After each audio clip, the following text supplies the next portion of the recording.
Ayan, so ganito po tayo magdidilig ng kung nakikita ninyo mga idol, ayan kulay puti. So kailangan talagang basahin ng husto yan. Ayan kung nakikita ninyo yan, kulay puti yan, dinidiligan niya. So kailangan na natin diligan ng husto yan dahil puti na siya, no? Kagaya na yan, yan puti Yan, kailangan na natin diligan yan. Kailangan basahin natin ng husto yan siya para hindi siya masusunog, no? So ganito ang tamang pagdilig. Pang-apat na araw dahil hindi siya na-deliver ngayong araw na to, dinidiligan siya.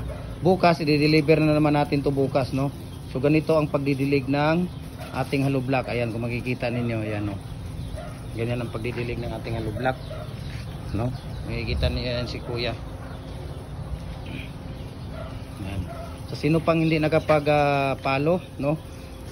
Sa ating Facebook page, follow na po kayo. Jim Hardware ang Kukulamber Balulang Branch, Jim Hardware ang Kukulamber Tambo Makasandig Branch, Jim Hardware ang Concrete Products Kanisuan Branch, saka Jim Hardware ang Kukulamber Kanituan Branch. At saka sa ating Instagram account, Felix_Pagikan 2000. At saka sa ating personal Facebook account, Felix Tan Pagikan Jr. At saka sa ating YouTube channel, Felix Tan Pagikan Jr. Ayan. So ganito po ang tamang pagdidilig ng hollow blocks, no? Ayan. Si Kuya, kung nakikita niyo, kailangan basain siya, no? Hindi lang yung basang mata, no? Kailangan basain siya. Kailangan talaga siyang basain para nga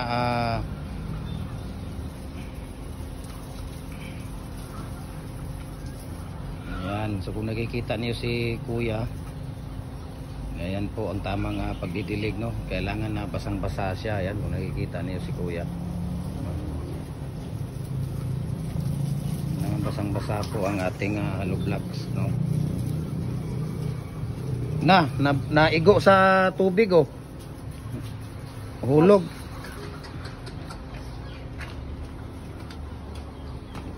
Kuha na tama na ang imuhang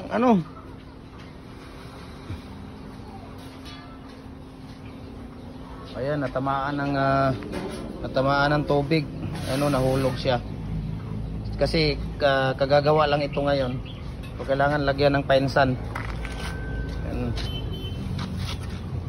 Yun dito sa kabila.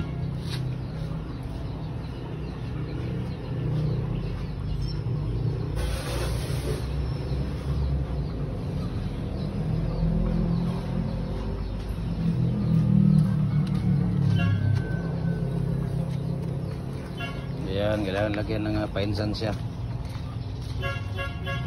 Tama na yan dyan, Kuya. Tama na yun doon.